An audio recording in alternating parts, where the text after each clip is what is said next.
래 나니 리나래 알로고 도미 조조사사 lok가이게 다음에 진호 애야 롱네 진호가 로와 아시면 비케고노 다음에 드니마 진호 디알로고 진호 샤보이게 너 고바이시포에 루미아 아웃가네 런냐치노 샤보이래 샤보이네 드니마 온라인마 진호 페이스북가네 진호 마스터 체키네 트위비 가마 디시보에 고사니게라 수로 진호 미세 피래 누가로 마스터 체키 피테 라이코 TV 자야 누가 진호로 나타 비라 피테 수로 진호 티네 아루가 디올라라가 진호라 피테 진호노 아루 진호 용지래 진호네 진네 진치 바로 야래 조사야 다음에 진호 디타보가 조사대 엄니다 마음이무 조사대 동마 마음이무 바지로래 수로 진호로가 디말레이시아가 나니 처음에 놀라래 다음에 조사네라는 거구나 다음에 조사네래 다음에 바로 마음이나래 내야마무 고 조사네 내야마 보노래 내야마네 수라 바래 내야마네 수라가 진호로 내야마네 수라가 대사가네 지사 아우단사네 어미야메 대테리네 어미야메 다하네야마로 거래 디네야가 바로 네야마들의 수로 디네야마 지메 저로 냐마비마 시레 두리 마수나이모노 지메 들어래 대사가네 됐다래 아쿠 들어래 어미네 알로가 저로가 네야마 포로래 네야마네 수라가 저로 조사메 네야마네 수라가 없어 부족히 띠디 저로 조사에 어미야메 대테리야네 조사에 어미야메 에라가 네야마로 거래 너 서로 네야마고 열나자래 메시아로 고고고 고유래 아니네 레고 뛰어 너 오케이 아치 수제네 오케이 세티비 가스가로 세시로 그날에 세티비 고병 너 세티비 와이다네 ချက်အားလုံးမင်္ဂလာပါဒီနေ့ဘာအတွက်ကကြရလဲအောင်မြင်ချလို့ဖြစ်တယ်ဟုတ်တယ်မဟုတ်လားကျွန်တော်ကြည့်တဲ့လူရှိလားဆက်စမောကိုကြည့်ကြလားဆက်စမောဆိုတာကအောင်မြင်သူများစုစည်းအောင်အောင်မြင်မှုများကိုစောင့်ကြည့်မိတဲ့နေရာဖြစ်တယ်ဟုတ်တယ်မဟုတ်လားအဲ့ဒါတက်ကြောဒီနေရာမှာဒါလည်းသူတယောက်စုကြည့်ရောက်တိုင်းကိုကျွန်တော်အားလုံးကိုသိစားတယ်ကျွန်တော်နာမည်ကပေးပြီးဖြစ်တယ်နော်ကျွန်တော်ရဲ့ဒီနာကြီးကိုကျွန်တော်တက်ဖို့ပြီးမရအောင်ခင်းကြီးတော့ကျွန်တော်ပြင်းရဲ့ဒီနာကြီးဖြစ်တယ်နော်ပြီးတော့မှကျွန်တော်ကဖြစ်တယ်ကျွန်တော်ရဲ့ upline က master တက်ဖြစ်တယ်ကျွန်တော်တက်ဖို့ပြီးမယ်နော်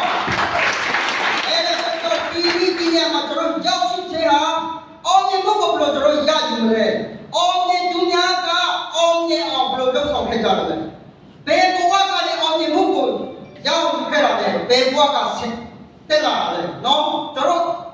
ကိုလာကြည့်နေလားကြည့်ပါတယ်ဒီတဲ့ကကြည့်နေမကြည့်တဲ့ကမကြည့်ဘူးနော်မြန်မာပြည်မှာပထမဦးဆုံး Royal Diamond ရောက်ရှိဆိုင်ကကိုလာဖြစ်တယ်အဲ့ဒါအသက်ကြောင့်သူ့ရဲ့ဘဝကလည်းခဏနေကျွန်တော်ကြည့်မှဖြစ်တယ်အဲ့ဒါအသက်ကြောင့်ဒီနေရာမှာမိတ်ဆွေဒီနေရာမှာရောက်ရှိခြင်းဟာအောင်မြင်မှုကိုဆောင်ဖို့အောင်မြင်မှုကိုဆောင်ဖို့ရတဲ့ဒီလာတဲ့ကျွန်တော်တို့ဘယ်လိုယူမလဲအဲ့ဒီညီစနစ်တွေကျွန်တော်ရှိတဲ့ညီစနစ်တွေကိုကျွန်တော်တီးဖို့ရတဲ့ဒီနေရာမှာလာတဲ့သူတွေဖြစ်တဲ့အတွက်အရာတွေမှာပုံယူလေးစားကြောင့်ကျွန်တော်ဒီပြောချင်ပါတယ်အားလုံးကအောင်မြင်ခြင်းကိုသူကကျွန်တော်ဆောင်ဖို့မယ်အတူတူကခြေလမ်းကြမယ်ဟုတ်ပြီလားအဲ့တော့ဆိုရင်ကျွန်တော်ရဲ့ဒီလာပြည်တဲ့ကိုမှကြားပါတယ်ခင်ဗျာဟုတ်ကဲ့ပါဒီပြတော့လက်ကိုကြည့်ပြရအောင်နော်အဲ့ဒါနဲ့မှတော့တယ်ဆိုတော့ကျွန်တော်ဒီနေ့အစီအစဉ်လေးတွေကိုကျွန်တော်ပြောပြမယ်နော်ကျွန်တော်တို့ပထမဦးဆုံးအနေနဲ့အစီအစဉ်ကတော့ကျွန်တော် MC ဖြစ်မယ်ပြီးရင်ဒုတိယအနေနဲ့ Master Jackie ကလည်းကျွန်တော်တို့ဘဝဘယ်လိုပြောင်းလဲမလဲကျွန်တော်တို့ဘဝကိုပြောင်းလဲတဲ့နေရာအောင်မြင်အောင်ဘယ်လိုလုပ်မလဲဆိုတာ Master Jackie ကပြောပြမယ်ပြီးရင်ကျွန်တော်တို့ဘာလုပ်မလဲခဏနားမယ်ပြီးရင်ခဏနားပြီးတဲ့နောက်မှာကျွန်တော်တို့နောက်ထပ်သူကပြောပြမှာဖြစ်တယ်ပြီးတော့အဲ့ဒီအစီအစဉ်နံပါတ်၄မှာဆိုရင်ကျွန်တော်တို့ဒီကုမ္ပဏီမှာလက်တွေ့လို့လက်တွေ့အောင်မြင်တဲ့သူတွေတော့နိုင်ငံသားတွေကကျွန်တော်လာထားဝယ်ပေးမှာဖြစ်တယ်ပြီးတဲ့နောက်မှာကျွန်တော်တို့ပစ္စည်းတွေကြော်ရမှာဖြစ်တယ်နော်ဒါကကျွန်တော်တို့ရဲ့အစီအစဉ်ဖြစ်တယ်ပြီးရင်9နာရီပြီးသွားလို့ဆိုဘာလို့ရမလဲ9နာရီမှာပြီးသွားရင်ကျွန်တော်တို့အသေးဝင်မဲ့သူတွေနော် member ဝင်တဲ့သူတွေကျွန်တော်ဖြည့်မယ်ပစ္စည်းဝယ်ဆက်ရှိတာဝယ်မယ်ဆိုတော့ဒီနေ့တော့ရောက်ရှိလာတဲ့သူအားလုံးကိုကျွန်တော်တို့ဒါအလာကားပေးမှာဖြစ်တယ်နော်ဒီဟာကျွန်တော်တို့ဘိုက်ကုန်ပြီဒါပါလေကျွန်တော်တို့အရန်ကောင်းတဲ့ဦးတိုင်းကြောင့်တင်ရရဖြစ်တယ်မလေးပိုက်ဆံနဲ့ဝယ်ရဆိုတာရှင်းချတော့တခု ဒါကကျွန်တော်တို့ဒီမှာရောက်လာတဲ့လူတိုင်းအားလုံးအလကားပေးမှာဖြစ်တယ်နော်ပြီးတော့မပြန်ကြဖို့လို့လည်းဘယ်အချိန်မှာပြီးမလဲဒါကကျွန်တော်တို့ပွဲပြီးသွားတဲ့အချိန်မှာပဲရမှာနော်ပွဲပြီးသွားရင်ဒါတစ်ခုချင်းစီကျွန်တော်တို့ရမယ်ဒါတွေကတော့ lucky draw လို့ခေါ်တယ်ကျွန်တော် lucky draw မှာပေးမှာဖြစ်တယ်အဲ့ဒီနာမည်လေးရေးခိုင်းနေဆိုတာဒါတွေပေးဖို့ဖြစ်တယ်နာမည်လေးတွေရေးမယ်ပြီးရင်ဒါလေးတွေကိုသူတို့က lucky draw အနေနဲ့ပေးမှာဖြစ်တယ်ဆိုတော့ကျွန်တော်တို့ဘဝကိုလည်းအောင်မြင်ခြင်းနဲ့ဒါလေးတွေကိုလည်းရခြင်းဆိုရင်အဆုံးအထိကျွန်တော်တို့နေပေးဖို့လိုအပ်တယ်ဟုတ်ပြီလားဟုတ်ကဲ့ကျေးဇူးတင်တယ်အခုချိန်မှာဆိုရင်မစတာချက်ကြီးကနေကျွန်တော်တို့ကပြောပေးမလဲဆိုရင်ကျွန်တော်တို့အိမ်မက်ကိုဘယ်လိုအကောင့်ထဲပေါ်မလဲဆိုတာကိုပြောပါပေးမှာဖြစ်တဲ့အတွက် Are you ready Mr. Jackie? Yes. Okay, that's a level giving to us yeah. Okay. Yeah. Okay, thank you everyone. Okay, so now I say welcome all from some from Johor. Okay, back from Johor. Okay, thank you. Okay,ကျွန်တော်ဒီအားလုံးကိုဆိုတာဖြစ်တယ်နော်အားလုံးမင်္ဂလာပါကျွန်တော်ကသူကြီးလိုက်ကိုကြည့်ပေးမယ်နော်အဝေးကနေလာတယ် Okay, lấy con chúng ta là နေကောင်းကြတာလား lấy con chúng ta là. Có được không? နေကောင်းကြတာလား Okay. လိုက်ကိုကြည့်မယ် 你講就得。 နော် Lấy con chúng ta là. Okay. Yes. Okay. I'm Jackie from Malaysia. Okay. သူကမလေးရှားကနေကျွန်တော်ချက်ကြီးဖြစ်တယ်မလေးရှားမှာနေတာဖြစ်တယ်နော် So welcome all from all come to our HQ Satsuma Malaysia. Okay. ဟုတ်ကဲ့နော်အားလုံးကိုကြိုးဆိုတယ်ဒီဆက်ဆက်မောဒီရုံးကိုလာပေးတဲ့အတွက်အားလုံးကိုကျေးဇူးတင်တယ် Okay. So I don't know whether why you come here tonight. โอเคသူကတော့မသိတော့ဘာဖြစ်လို့ဒီမှာလာကြတယ်လဲဆိုတာပေါ့နော် Yeah. Please tell me why you come here. sorry Please tell me why you come here. ကျွန်တော်တို့ပြောမယ်နော်ဘာဖြစ်လို့ဒီကိုလာကြတာလဲ because they want to succeed Okay. You want to success? Correct or not? Correct. Correct or not? ဟုတ်တယ်နော် Okay. Correct or not? Yes or no? Yes. Okay. ဟုတ်တယ်နော် So now we have to see. Okay. Now we have to see the first this slide. Okay. Set up. One more. ကျွန်တော်တို့ဒီမှာ projector powerpoint နဲ့ထုတ်ပေးတဲ့အားကြည့်ပေးမယ်နော် Okay. So the first thing is what is the dream? ဟုတ်ကဲ့ပထမဦးဆုံးကပါလဲမစ်ဆွေမက်ကပါလဲ Tell me what is the dream? ပြောမယ်ဘာဖြစ်ချင်တာလဲမစ်ဆွေကတစ်ချိန်ကြရ You have to be successful. Correct. Okay. So tell me what is the dream? အိမ်မက်ကပါလဲ We want money. Correct or not? ဘိုက်စာလို့ချင်တယ်မလား Yes or no? ဟုတ်တယ်ဟုတ် Why you come to Malaysia? ဘာဖြစ်လို့မလေးရှားလာတာလဲ Because money. Correct or not? ဘိုက်စာလို့ချင်တော့မလား Yes or no? ဟုတ်လား Yes or no? Yes or no? ဟုတ်တယ်မလား But why you come to success more? ဘာဖြစ်လို့ဆက်ဆက်ပေါ်လာကြတာလဲ Because we want to achieve our dream. ဘာဖြစ်လို့လဲကျွန်တော်တို့ event ဒီကိုအကောင့်ထဲပေါ်ရှင်လို့ဖြစ်တယ် Correct or not? ဟုတ်တယ်ဟုတ် Okay. Let's say now I want to see what is our dream. နော်ကြည့်မယ်ဒါပါလေကျွန်တော်တို့ event ပါလဲ Okay. So this is the time freedom. ဟုတ်တယ်ဒါကအချိန်လောကမှုဖြစ်တယ်နော်လောကမှုအချိန်လောကမှုဖြစ်တယ် Today is what day today? ဒီနေ့ကဘာနေ့လဲ Sunday. Correct or နိုင် not? ယူရနေဖြစ်တယ်နော် Tomorrow is what day? ဒီနေ့လာဖြစ်တယ် Monday. So who can tell me who tomorrow don't need to work? Tell me. မနေ့ပြန်မကလို့လို့မလဲဆိုတာပြောလို့ရလားဟုတ်ဘူးမနေ့ပြန်ကလို့လို့မလဲလက်ထောင်မယ်မနေ့ပြန်လို့လို့မဲ့သူတွေ Yeah, tomorrow need to work. Correct or not? Okay. But I tell you, tomorrow I don't need to work. သူပြောမယ်မနေ့ပြန်သူကလို့ဆရာမလို့ You like to work? လို့ရတာကြိုက်လား You like to work? Okay. Tell me who want to go to the work is very happy on Monday. Oh, boss, I coming. I like to work. Let me know. โอเคတရင်လာနေမှာကျွန်တော်တို့အလုပ်ကိုပျော်ပျော်ကြည့်နေတထင်အရန်လုပ်ချင်တယ်ဆိုပြီးပျော်ပျော်ကြည့်တယ်လုပ်ချင်တယ်လို့ရှိလား You like to work? ကြိုက်လား No, but not. But the problem is after tonight you have to work tomorrow. ဘာလဲပြဿနာကဒီနေ့ပြီးသွားတာနဲ့မနေ့ပြန်ကမိတ်ဆွေကအလုပ်လုပ်ရမှာဖြစ်တယ်နော် Correct or not? ဟုတ်တယ်ဟုတ်လား Correct or not? ဟုတ်တယ်ဟုတ် Because we don't have money. ဘာဖြစ်လို့လဲမိတ်ဆွေမှာပိုက်ဆံအလုံးလောက်မရှိဘူးလေ So we have to work tomorrow. ဒါကြောင့်ကျွန်တော်တို့ကအလုပ်လုပ်ရမှာဖြစ်တယ် So how about if you got money? တကယ်လို့ပိုက်ဆံမရှိဘူးဆိုရင် How about who don't like money? Yes. တကယ်လို့ပိုက်ဆံမရှိတဲ့လူရှိလား Who don't like money? ပိုက်ဆံမရှိတဲ့လူရှိလား Everyone like money. Correct or not? အားလုံးကပိုက်ဆံ Yes or no? Yes or no? ဟုတ်တယ် Okay. Okay, just imagine if you got money, what's the feeling? โอเค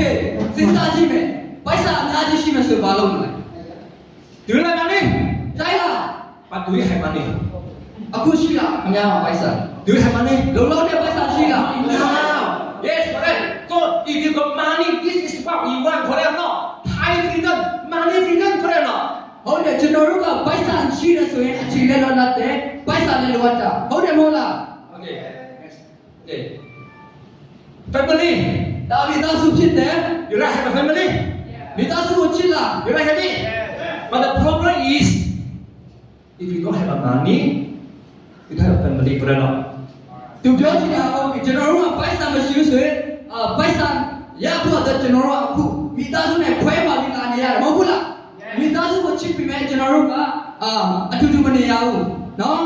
Yes, because ပိုက်ဆံမရှိလို့ yes, because we know some of you from Myanmar. နော်ကျွန်တော်တို့သူကြည့်ရတဲ့အတိုင်းပဲကျွန်တော်များများဖြစ်မြန်မာတွေဖြစ်တယ် You come here for work,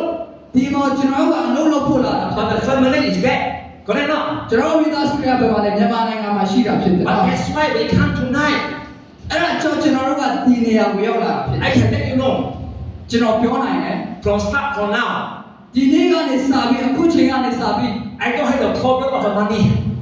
မနေ့ကအခုချိန်ကနေစပြီးကျွန်တော်တို့ပိုက်ဆံတော့ပြဿနာခက်ခဲတိတ်မရှိတော့လို့သူယုံကြည်တယ် I don't have the problem of the time. ကျွန်တော်တို့အချိန်အနေနဲ့လည်းကျွန်တော်တို့အဲ့လောက်ကြီးကျွန်တော်တို့အခက်ခဲမရှိတော့လို့သူယုံကြည်တယ် Do you like it? ကြိုက်လားလို့ Do you like it? Right now. What is this? အဲ့ဒါပါလေ What is this? အေး What is this? House. အဲ့ဒါအေး This is called house. Correct or not? This is house. This is what we like. But I tell you,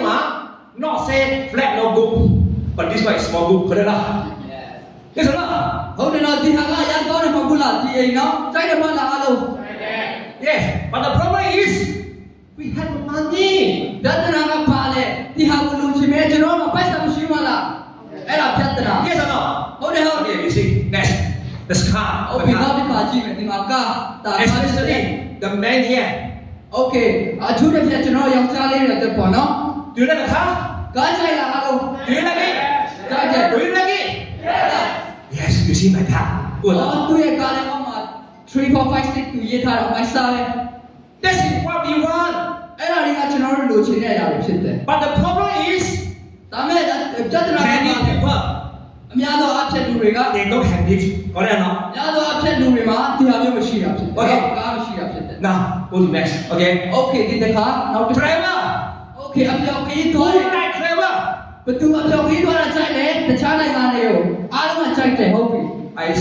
I still see someone don't like driver. Who like driver? အားလုံးကြိုက်တယ်မလားဟုတ်ပြီ Yes. Driver, correct or not? ကြိုက်တယ်နော်ဟုတ်ပြီ But who like for the free one? Free one. ဘသူကကားနဲ့ခီးထွက်ရတာကြိုက်တယ်လေပိုက်ဆံတက်ပြားမှမပေးဘူး Yes. This is what we want. အဲ့ Correct or ဒါ not? တွေကကျွန်တော်တို့လိုချင်တဲ့အရာတွေပဲဟုတ်တယ်ဟုတ် But I tell you, through this business, such a small business, okay? โอเคသူပြောချင်တာကဒီ success တော့ကတကယ်ဖန်ကန်တဲ့စီးပွားရေးလုပ်ငန်းဖြစ်တယ်ဒါပြောချင် Company send me to 6 countries.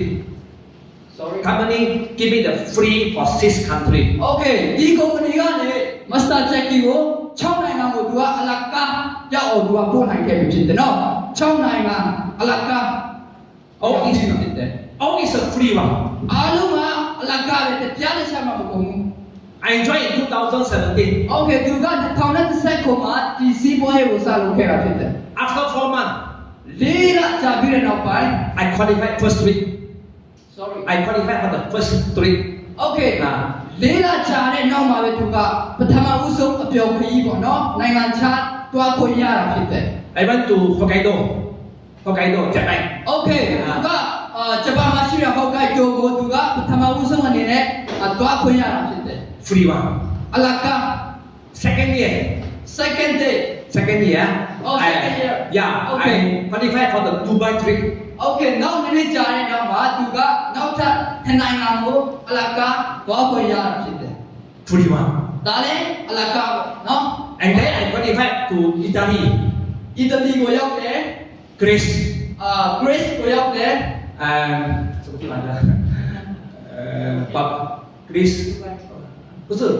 好Bulgaria yeah Okay သူပြောတာတော့ကျွန်တော်လည်း and the last this year Okay ဒီလာမှာလည်းသူကဒီနှစ်မှာလည်းသူကသွားရမှာဖြစ်တယ် you see where I go I don't know သူကအားလုံးမြင်တဲ့အတိုင်းပဲသူပဲသွားတယ်ဆိုတာသူမသိဘူး do you like it တို့ရမလားကိုသွားရတဲ့ဒီကနေ့လာကသွားနေရ do you like it yes Ah. so and then this year they go to Turkey Okay ဒီနှစ်မှာဆိုရင်သူကတူကီကိုသွားရမှာဖြစ်တယ် free one တားတဲ့လာကပဲတကယ်လိုက်ချိုင်းလား yes we are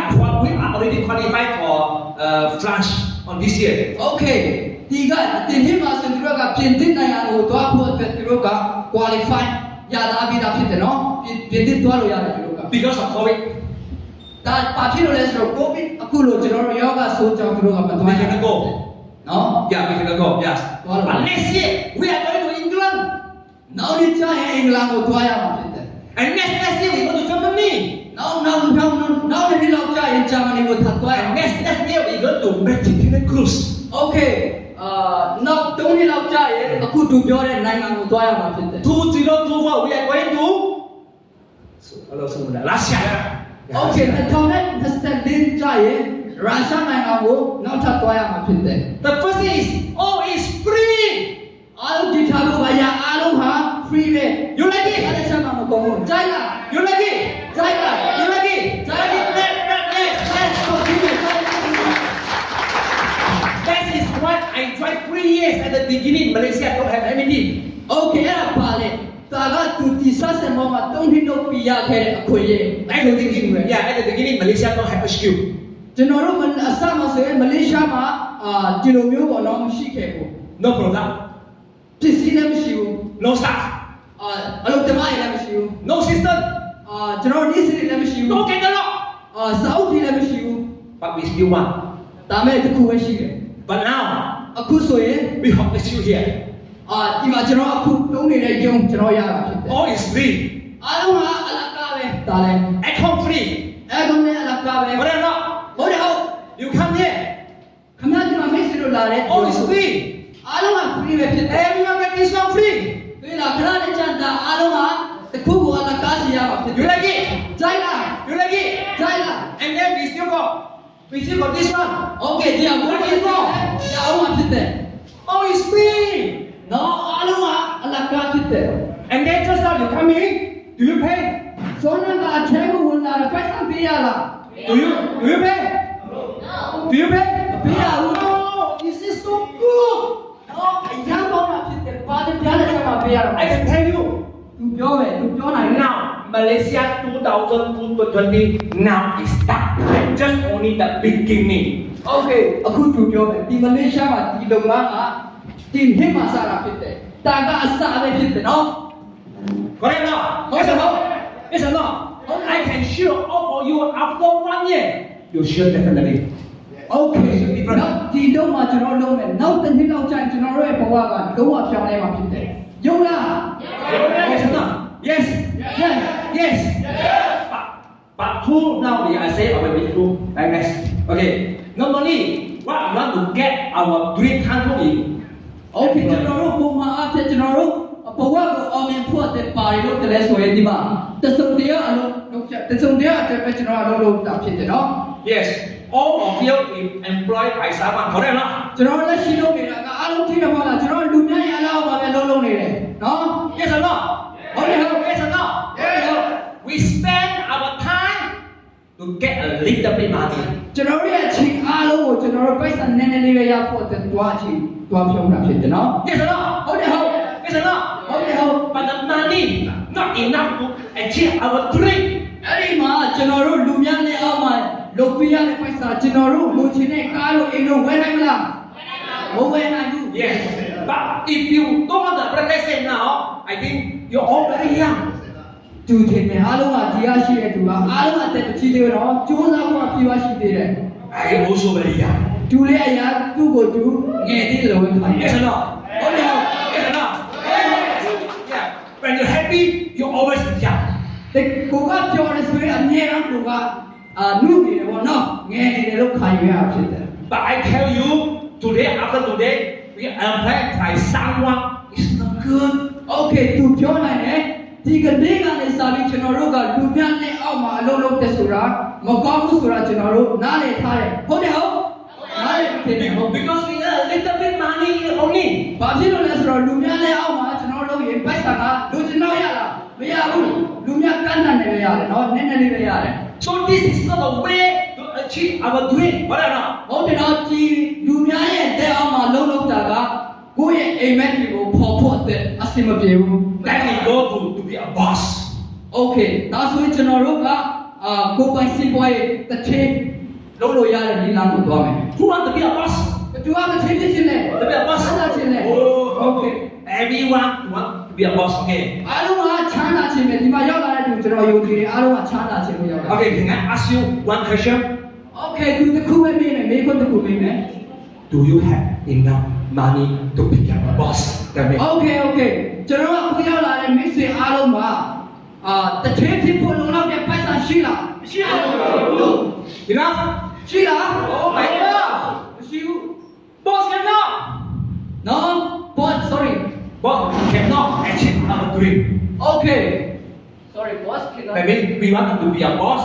So we cannot because not enough money. We cannot become a boss. ဟုတ်ပြီကျွန်တော်တို့တစ်ထည့်အဖြစ်ချင်တယ်ဆိုတော့ကျွန်တော်တို့ကဒါသူပြောချင်တာဒီတိုင်းနဲ့ဖြစ်ချင်တဲ့စိတ်ကလေးပဲပေါ့နော်လက်တွေ့မလို့ဖို့အဲ့လိုမျိုးကကျွန်တော်တို့ဖြစ်ချင်တဲ့စိတ်ကလေးနဲ့ဆိုရင်လည်းကျွန်တော်တို့ကအိမ်မက်ဒီဘောကောင်ဖြစ်ဖော်လို့မရဘူးနော် Yeah, cannot. ဟုတ်တယ်နော် ဟုတ်တယ်ဟုတ်ဒီမှာဒါကလူများအောက်မှာလုံးလုံးတဲ့ဟာဒါကတစ်ထည့်ဖြစ်ချင်တာ Now we are going to the way. အခုဆိုရင်ကျွန်တော်တို့၃ခုမြောက်ကျွန်တော်သွားမှာဖြစ်တယ် Shopping. Shopping. shopping ကျွန်တော်စီးပေါ့နော် You like shopping? shopping သွားရကြိုက်လားစီးရကြိုက်လား You like shopping? Yes, you like shopping, but you spend every money. Other people become rich. Okay ကျွန်တော်တို့ကပစ္စည်းသွားဝယ်တယ်ကုန်တိုက်ကြီးမှာသွားတယ်ဘယ်သူချမ်းသာလဲကျွန်တော်တို့သွားဝယ်လဲသူတွေတစ်သေးပဲကျွန်တော်ပစ္စည်းကိုရောက်သွားပြလိုက်ပိုက်ဆံကိုကျွန်တော်တို့ပေးလိုက်တာသူတို့ပဲချမ်းသာသွားတယ်မဟုတ်လား No, you shopping, but other people become rich. ကျွန်တော်တို့ကစီးဝယ်တယ်ဒါပေမဲ့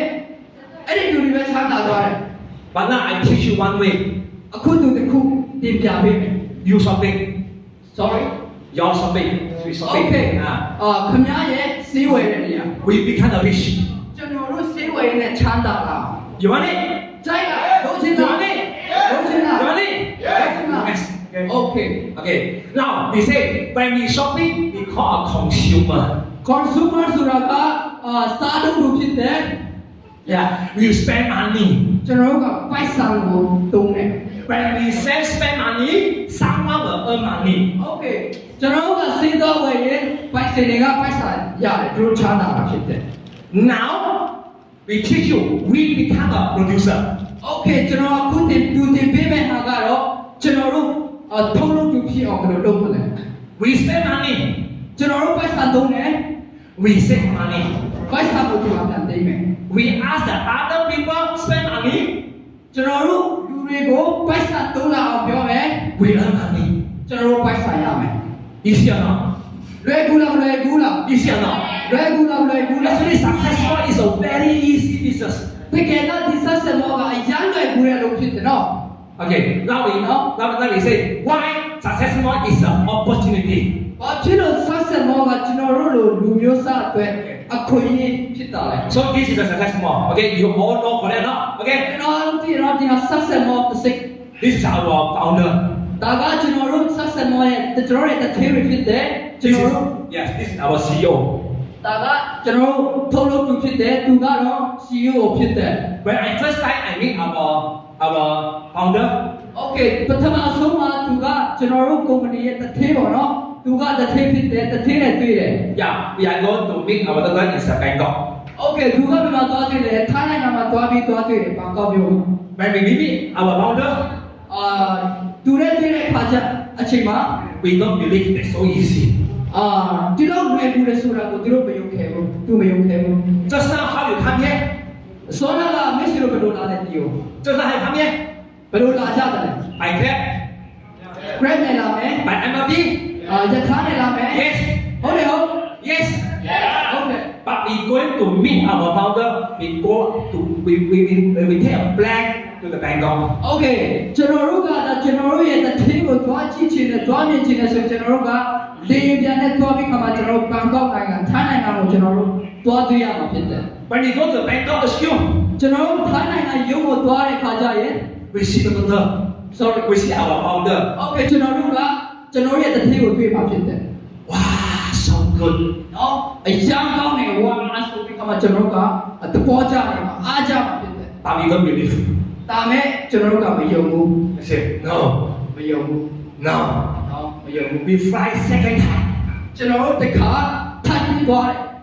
We go to again Bangkok.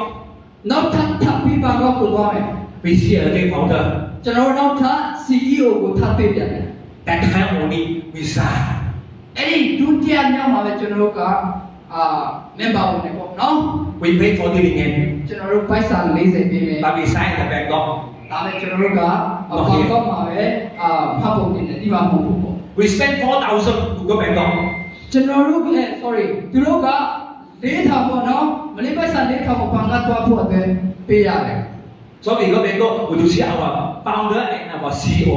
ကျွန်တော်တို့သွားတဲ့အချိန်မှာသူတို့သွားတဲ့အချိန်မှာ sorry ကျွန်တော်ပြောနေတယ်နော်သူတို့သွားတဲ့အချိန်မှာ CEO နဲ့ကျွန်တော်တို့တချင်းကိုသူတို့ကသွားတွေ့တာဖြစ်တယ် At the time in 2017, အဲ့ဒီအချိန်က2010ကိုဖြစ်တယ် he told me, founder tell me, Okay ကျွန်တော်တချင်းက Master Tech ကိုပြောတာဖြစ်တယ် we are going to Malaysia. ကျွန်တော်တို့မလေးရှားနိုင်ငံကိုလာဖို့ရှိတယ်လို့ပြောတာဖြစ်တယ် I say, oh, good. သူက Okay ဒါဆိုရင်ကောင်းတာပဲလို့သူက But we wait for 2 years. ဒါမဲ့အဲ့ဒီသူပြောတဲ့စကားကိုသူတို့ကတစ်နှစ်ဆောင်ခဲ့ရတယ် No license, ဘာဖြစ်လို့လဲ license မရှိဘူး no excuse. ရုံးမရှိဘူး But we trust our founder. ဒါမဲ့ယုံတာကကျွန်တော်တို့တစ်ထင်းပေါ့နော် founder တီထောင်တဲ့လူကိုယုံတာဖြစ်တယ် Then we go to Singapore. ပြီးတဲ့နောက်မှာစင်ကာပူကိုထပ်သွားတယ် Singapore is 2019. စင်ကာပူမှာဆို2019မှာစ When we go to Singapore, သူစင်ကာပူသွားတဲ့အချိန်မှာ Singapore no success more. အဲ့ဒီမှာ success မရှိဘူး But we go. ဒါမဲ့သူကသွားတယ်အချိန်သွားတယ် I think we go 6 or 7 times. Okay သူက6ချိန်လောက်9ချိန်လောက်သွားတာဖြစ်တယ် But now Singapore 90% is from our group. နော်အခုချိန်မှာဆိုရင်သူလုတ်ခဲ့တဲ့အတွက်အခုချိန်မှာစင်ကာပူကရှိတဲ့လူဦးရေ90ရာခိုင်နှုန်းတော့လူဦးရေဟာသူ့ရဲ့အောက်မှာရှိတယ်နော် Is that good or not? အဲ့ဒါကောင်းလားမကောင်းဘူးလား Good or not? ကောင်းတယ်နော် Because I believe. ဘာဖြစ်လို့လဲသူယုံကြည်တယ် Because I want. ဘာဖြစ်လို့လဲသူလိုချင်တယ် But I let you know at the beginning, we don't. My sponsor, she sponsor me. Let's believe. Okay ပထမဦးဆုံးဆိုသူဆိုရင်သူ့ကိုမိတ်ဆက်ပေးတဲ့သူပေါ့နော်သူကသူ့ကိုမိတ်ဆက်ပေးတဲ့တော့သူကဖောက်သွားတာဖြစ်တယ်ဒီအလုပ်ကနေ She sponsor me. We say, wow, this is very good. This side, then she leave. အစမှသူမမိတ်ဆက်ခင်မှာဆိုတော့မိတ်ဆက်တဲ့ချိန်ဆိုဒီစီပေါ်ရရကောင်းတယ်ခဏနဲ့အောင်မြင်မယ်ဘာညာပြောပြီးခါမှာအဲ့ဒီတော့မှသူကထွက်သွားတာဖြစ်တယ် After I joined, I very excited. သူအဲ့လိုကျွန်တော်တို့လိုမင်းပါဝခါစားဆိုသူရတဲ့စိတ်လုံးစားတဲ့တက်ကြွတာဖြစ်တယ် I my sponsor. သူကသူ့ရဲ့ sponsor သူ့ရဲ့ Where's my sponsor? ဘယ်မှာလဲငါ့ကိုမိတ်ဆက်တဲ့သူ No one teach me. သူကသူ့ကိုမတင်ခဲ့ဘူး But now, ဒါပေမဲ့အခုချိန်မှာဆိုရင် in here, ဒီမှာနော် you have your outline, whatever. ဒီလားဒီမှာရှိတဲ့သူအားလုံးမှာ You got sponsor.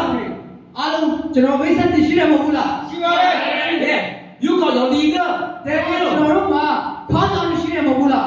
Whatever. You have the leader. David. ဒေးဗစ်လည်းရှိတယ်ကျွန်တော်လည်းရှိတယ်မဟုတ်ဘူးလားသူဆိုရင် You have leader from Johor, Francis. နော်ကျွန်တော်ကဖောင်းဆောင်မှာဆရာ Yes, Francis. Yeah. Okay. Yeah. Yeah. We are leader from Sharon. နော်ရှာရိုလီတာရှိမယ် We are leader. Yes. Yeah. You are leader Marcus. ကျွန်တော်ရဲ့မကတ်စလီတာဖြစ်တယ် He's a pearl. သူ Yeah. က player လူရတယ် And you have eye.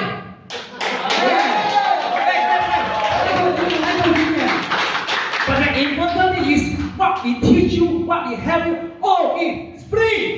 ဒါပေမဲ့ကျွန်တော်ဒီအလုပ်ကကျွန်တော်တင်ပြတဲ့အရာတစ်ခုတိုင်းဟာ free ဖြစ်တယ်အားလုံးအလကားပဲကျွန်တော်တင်ချပေးတာဖြစ်တယ် Do you feel happy?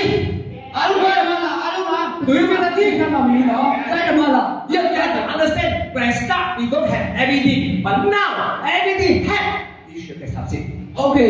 သူဆိုရင်သူစားတဲ့အချိန်မှာဘာမှမရှိဘူးဒါပေမဲ့ကျွန်တော်တို့ကခုစားတယ်ဒီရုံးလက်ရှိတဲ့ပစ္စည်းတွေအဆုံးရှိတယ်ဆိုတော့လွယ်လွယ်ကူကူနဲ့အောင်မြင်နိုင်တာဖြစ်တယ်မဟုတ်ဘူးလား I can guarantee after 3 months. သူကအမခံနဲ့3လကြာရင်နောက်ထပ်3လကြာရင် I can guarantee after 3 months, I think here full of some members. โอเคနောက်ထပ်3လကြာရင်ဒီနေရာမှာလူတွေအားလုံးပြင်နိုင်တာဖြစ်မယ်เนาะဖြစ်လာမှာဖြစ်တယ် Do you believe me? ရဲလား And you? Yes. Okay. I can tell you, you must believe it. We can make it. โอเคကျွန်တော်တို့ကယုံကြည်ရမယ်ယုံကြည်ပြီးလက်တွေ့လုပ်ဖို့လိုတယ် You have to think tomorrow when you go back to see your boss. မနေ့ပြန်ကျွန်တော်စဉ်းစားတယ်မနေ့ပြန်ကျွန်တော်တသေးစီပြန်ရောက်တဲ့အခါကျရင် You tell your boss, တသေးကိုပြောပါ give me 1 year. အဲ့တသေးအချင်းပေးပါ I want to resign. ကျွန်တော်အလုပ်ဖတ်မယ် But you don't talk. Don't think now. Okay. Okay. Okay now. Okay now. You tell your boss, okay, 1 more year. 1 more year. I will resign. ပြောပါကျွန်တော်တသေးပဲနောက်ထပ်တစ်နေ့ပဲနောက်ထပ်တစ်နေ့ပဲကျွန်တော်အဲ့ကနေကျွန်တော်လုပ်ဖတ် So I can tell you, we can make it. ကျွန်တော်ပြောမယ်သူပြောမှာโอเคကျွန်တော်လက်တွေ့လုပ်နိုင်တာဖြစ်တယ်နော် For now. ဟုတ်တယ်မဟုတ်လား Okay. I tell you one secret. သူလူဝချက်တစ်ခုပြောမယ် Every month အားလုံး on 15. sorry On 15. 1 5 on 15. Every month 15. 15ရက်ကြာရင် My bonus, သူ့ရဲ့ bonus က I haven't finished. မပြီးသေးဘူး They can't again. โอเคဟိုရမှာ bonus Yeah, that's the real one. I haven't finished. တကယ်ဖြစ်တာဖြစ်တယ် They can't again. နောက်ထပ်ပါနေတာဖြစ်တယ် Do you like it? ကြိုက်လား Do you like it? So I can tell you, after 1 year, you tell နော your က် boss, တစ်ကြာရင်ကျွန်တော်သူပြောရတယ်တစ်ချိန်ကိုပြောပါ after you resign, တကယ်လို့ကိုကလောက်ထပ်ပြီဆိုရင် you have the money return. ခမည်းမှာပိုက်ဆံလုံလောက်တုံးနိုင်တဲ့နော် You have the time ကို return. ရဖြစ်ပဲပြီးရင်အချိန်နဲ့တော့ဆိုတော့တုံးနိုင်freedom ရပါ Yeah, every morning. မနေ့တိုင်း Don't use the alarm clock. ကျွန်တော်ထားတာယူလိုက်ကိုယ်စရာမလိုတော့ဘူး You like it? ရတာ You like it? Why you like it? အလာလုပ်နေရတာကြိုက်တာ Alarm clock. Ring. You like it?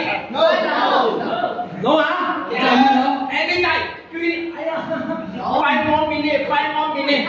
မနေ့တိုင်းကျွန်တော်တို့အလာမြည်တယ်ပြန်သိတယ်ပြန်ရှုပ်တယ်အဲ့လိုလေလို့ချင်လား Like it. And again. Ring. အဲ့လိုတောက်လျှောက်အသာမြည်နေရတယ် Đấy là rồi quả you rush and you go to say, hey morning boss. ကျွန်တော်တို့ကပြန်ထားပြီးမျက်နှာတွေတက်တဲ့ခါနဲ့ကျွန်တော်တို့ဒီခါလေးရေမချိုးပဲနဲ့တော့မှတစ်သေးကိုမသိရှိတော့တာဖြစ်တယ်နော် But actually you don't like the boss.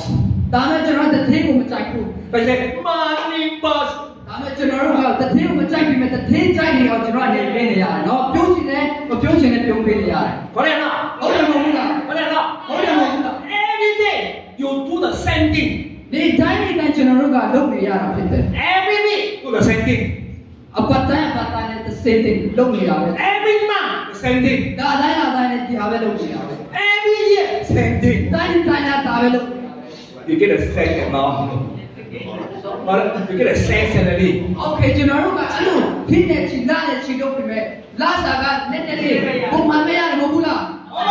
နော် Có lẽ nào? ဟုတ်တယ်ဟုတ် Có lẽ nào? ဟုတ်တယ်ဟုတ် Not now. အခုဆိုရင် I thought now. သူပြောမယ် Tomorrow I come outside. မနေ့ကအပြင်မှာပြောမယ် Every day I talk on it. ဒီတိုင်းစကားပဲပြောမယ် You see or not? ဘယ်လိုလဲ Talk on it. စကားပြောတာနဲ့ပဲ You like it? စိုက်လား You like it? I talk more. စိုက်လို့ဆိုရင်ညပြောမယ်ကြာပြောမယ် You don't like it? I don't talk. နမကြိုက်ဘူးဆိုရင်လည်းမပြောဘူး But every month I get a different bonus. ဒါပေမဲ့တိုင်းမှာကွာဟာတဲ့ပိုက်ဆံအမောင်းရနေတာဖြစ်တယ် You like it? စိုက်ရလို့မျိုး You like it? စိုက်လား No. Next. Okay. โอเค Okay. This one you see the country. Okay. The first is Thailand. Okay. တော့ကျွန်တော်လက်ရှိနေတဲ့နိုင်ငံတွေ Laos. โอเคထိုင်းနိုင်ငံမှာရှိမယ်လာအိုမှာရှိမယ် Myanmar. မြန်မာမှာရှိတယ် Cambodia. You know when I first time 2017 I go to Bangkok โอเคသူကပထမဦးဆုံး2015 2007 oh sorry no 2017 โอเค2019မှာသူဘန်ကောက်ကိုသွားတယ်2019ဘန်ကောက်ကိုသွားတဲ့ခါအချိန်မှာ I go to Bangkok ဘန်ကောက်သွားတယ် I see the one guy from Myanmar one guy โอเคမြန်မာပြည်ကလည်းသူတယောက်ကိုသူတွေ့တယ် yeah his name is Kolak တွေ့ရတာမဲ့ကတော့ကိုလာခဲ့တယ်အားလုံး I see his first time in the state why is there first time wow โอเคသူမြင်တဲ့အချိန်မှာကိုလာကလူထောင်ပေါင်းများစွာရဲ့အရှိမရပြည်စင်ပေါ်မှာသူကစကားတွေပြောတာဖြစ်တယ်အဲ့ခါကျတော့သူကအရာနေတော့ဟာဘယ်လိုလဲပေါ့နော်ဒါမှအောင်းနေတာဖြစ်တယ် at the time he's a crowd diamond အဲ့ဒီအချိန်မှာသူက crown တိုင်ရပြီးသားဖြစ်တယ်နော် I see oh very good သူကအရာနေအားကြတယ်အရာကောင်းတယ်လို့သူခံယူထားတာဖြစ်တယ် I know one day I should meet this guy โอเคသူခိုင်တယ်သူကစဉ်းစားတယ်သူတည်တယ်ပေါ့ဒီနေ့ကျရဲ့သူနဲ့ကျွန်တော်တွေ့ရတယ်လို့ပြောတယ် 2000 I think 2019မှာ I meet the Kolak ကိုလာနဲ့တွေ့တယ် in Italy အီတလီနိုင်ငံမှာတွေ့တယ် good enough ကောင်းတယ်မဟုတ်လား yes I thought hey Mr. Kolak can you talk something something the Vietnam word then he said no problem Jackie then he talk I got video about it then that's how you ask โอเคအဲ့ချိန်မှာမစတာချက်ကကိုလာကိုမေးတယ်ပေါ့ကိုလာကျွန်တော်ကိုမြန်မာလိုပြောပေးမလားမြန်မာလိုကိုဒီပိတ်ဖြစ်ပြောလို့ရမလားဆိုပြီးပြောတဲ့အခါမှာကိုလာကပြောတာဖြစ်တယ်သူမှဗီဒီယိုပိုင်းရှိတယ်ကျွန်တော်မှလည်းရှိတယ်နော်ကိုလာပြောတဲ့ဟာ yes so you have to make our dream come true ကျွန်တော်တို့ကကျွန်တော်ရဲ့ image ကိုအကောင့်ထဲပေါ်ဖို့လုပ်ရမှာဖြစ်တယ် I know many of you ဒီမှာများတော့အဖြစ်သူyou got a lot of dream ဟုတ်တယ်နော် yes or no you got a lot of dream โอเคကျွန်တော်တို့ကကိုယ်ပိုင်ကျွန်တော်တို့လိုချင်တဲ့ကားဖြစ်အိမ်ဖြစ်ကျွန်တော်မှအိမ်မက်ရှိရမှာမဟုတ်လားရှိတယ် ဟုတ်တယ်နော် ဟုတ်တယ်ဟုတ်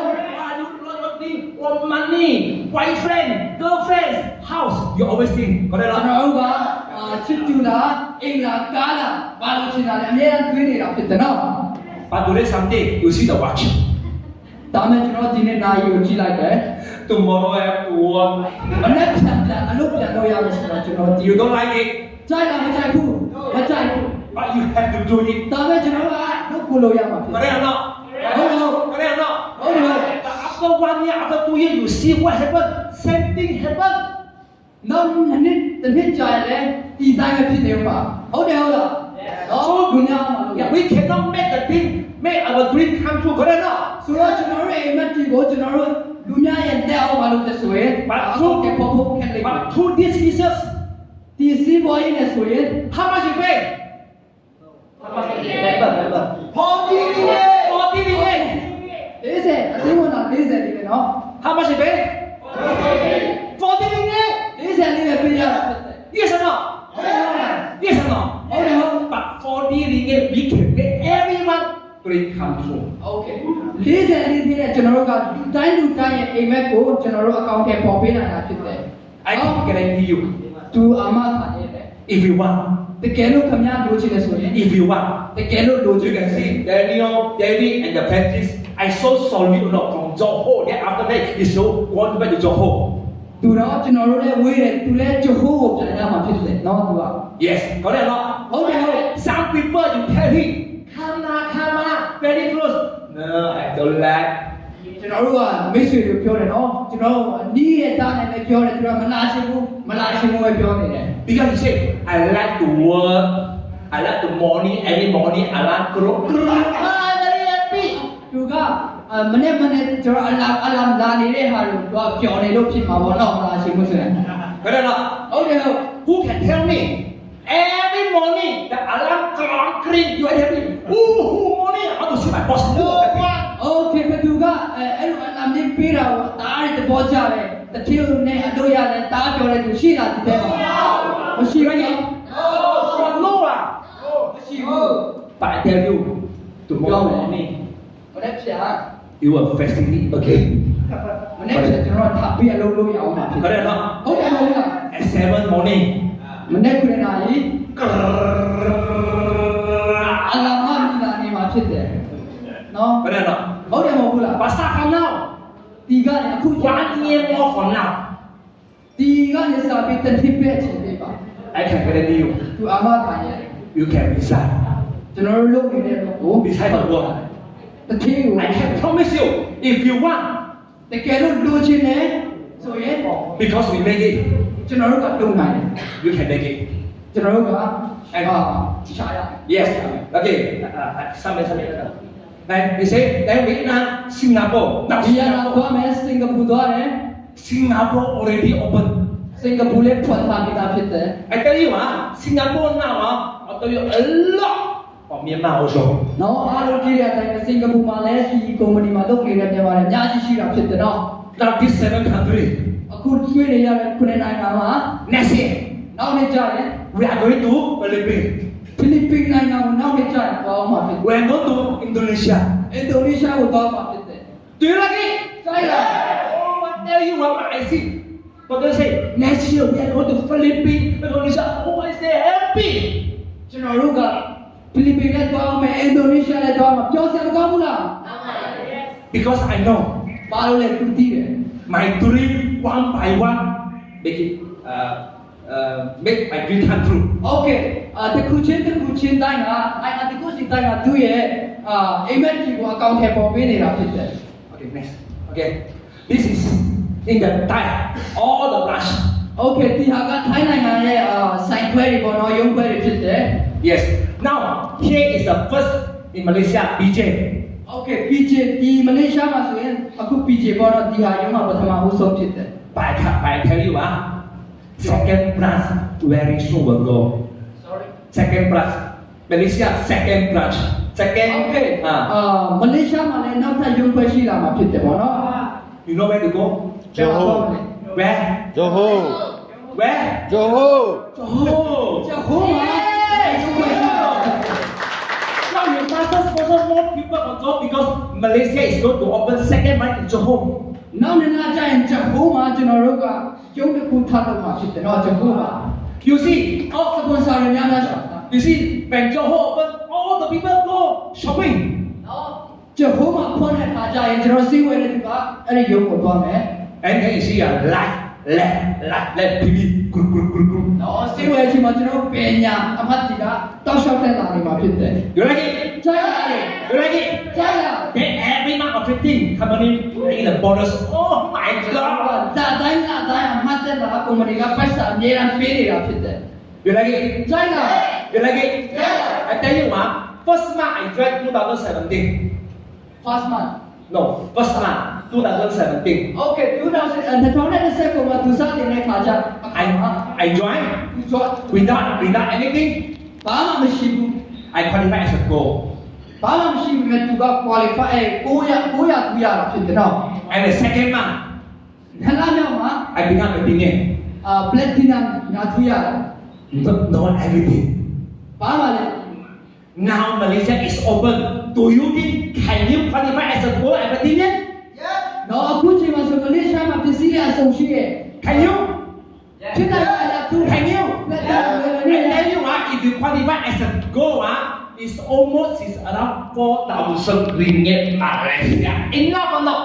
တော့ကျွန်တော်တို့900ထူရတယ်ဆိုရင်ကျွန်တော်မလေးပိုက်ဆံ4000လောက်ညီမျှတာဖြစ်တယ်ဒါလုံးလောက်လားမလုံးလောက်ဘူးလားလုံးလောက် Just only qualify as a goal.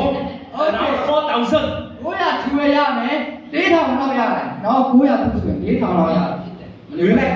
like it? ကျိုင်းအောင်ကျိုင်းဘူးလား Yes. You like it? Yes. I saw some people they don't like money. You like it? ဒီထဲမှာကျွန်တော်ပိုက်ဆံမလို့ရှင်တဲ့သူတွေရှိတယ်သူပြင်တယ် Just become a goal. The extra income is almost 4,000. နော်900ထူရလိုက်တာနဲ့ကျွန်တော်တို့ကပိုက်ဆံက4000မိဘဝင်တာဖြစ်တယ် Just imagine, စဉ်းစားကြည့်ပါ let's say next month နော်တလား you become a goal. တကယ်လို့ခင်ဗျားက900ထူရမှာ What do you feel? ဘယ်လိုခံစားရလဲ Happy. Happy? The first, very happy. And second, you will think, boss, I will nearly design. ကျွန်တော်တို့ဒီလာတော့တစ်ထင်းနဲ့ကျွန်တော်တို့ကတစ်ထင်းကိုအလုပ်ကြောင်ချုပ်နိုင်တော့မယ်ဟုတ်တယ်ဟုတ် Correct or not? We have to make dream come true. ကျွန်တော်တို့ကကျွန်တော်ရဲ့ image ကိုအကောင့်ထဲပေါ်ဖို့လုပ်ရမှာဖြစ်တယ် I tell you what, if one day you get a letter Resign letter, you tell boss. Today is my last day. Why? โอเคဒီခါတနေ့ကျရင်ကျွန်တော်တို့တစ်ထင်းကိုရောအလုပ်ထွက်လက်မစာပေးပြီးတော့ဒီနေ့ကျွန်တော်ထောက်မယ်ပြောလိုက်အောင်အဲ့ဆို Why? Why you have to leave? ဘာဖြစ်လို့တသိကဘာလို့ထွက်ချင်တာလဲ You tell him because my success more income is more than what you give me. ကျွန်တော်ကတထင်းကိုပြမှာကျွန်တော်ကိုဆက်ဆက်မောကပြေးတဲ့ပိုက်ဆံဟာတထင်းပြေးတဲ့ကားကညာလာဖြစ်တယ်လို့ပြောရတယ်အဲ့တော့ So do you think at the time everything is free? Your time freedom, your financial freedom, correct? အဲ့ဒီခါကျရင်ကိုမတော်လာမှုရှိမယ်အချိန်နဲ့တော်လာမှုရှိမယ်ပိုက်ဆံလည်းကျွန်တော်တို့လောလာဆိုတာလုံလုံလောက်သုံးလိုက်မှာဖြစ်တယ်နော် Every day you can sleep until you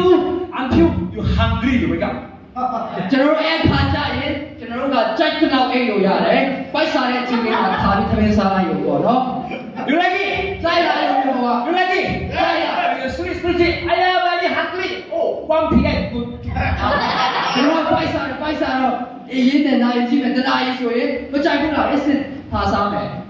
Go on now. Go on now. I tell you one more secret. နောက်ထပ်ကိုအချက် secret တစ်ခုပြောပြအောင်မယ် Next month, နောက်လာကြရင် if you qualify တကယ်လို့ကိုက qualify ဖြစ်တယ် as a goal, Okay နောက်လာ900ကူရမယ်ဆိုရင် company will give you ကုမ္ပဏီကနေ list တွေကိုပေးတယ် the free trip. free trip တော့ကျွန်တော်အပြောက်ကြီးကိုသူကကုမ္ပဏီကပေးမှာဖြစ်တယ် And you never ask me to go. Company will send you to Langkawi. လန်တော်ဝီကိုဒီကကုမ္ပဏီက free ပေးမှာနောက်လာ900ကူရ Free day. နော် free Two ရက် night. 2 night. အညfree တော့ဒီတော့ရတော့ And we still got the pocket money. You want it? ပြီးတော့အလကားလည်းတွားရသေးတယ်ပိုက်ဆံလည်းရတယ်မကြိုက်ဘူးလား You want it? If you qualify as a goal, 900ထူရမယ်ဆိုရင် I will give you the pocket money. သူကလည်းပိုက်ဆံပေးမယ် If you qualify. တကယ်လို့ဒီထဲမှာရှိတဲ့သူတွေက900ထူရတယ်ဆိုရင်သူကိုတိုင်ကားလည်းပါစင်နဲ့ပိုက်ဆံပေးပါ Just let me know သူ့ကိုပြောပါ how much you want. ဘယ်လောက်လို့ချင်းလဲ Because I got a lot of money. ဟာတလောက်ကို2000ရတယ်နော်တလောက်ကို2000ရတယ်ပိုက်ဆံရှိတာဖြစ် Okay lah. ဟုတ်ပြီလား Okay lah. ကြိုက်လား So we will see you and Langkawi. Okay lah.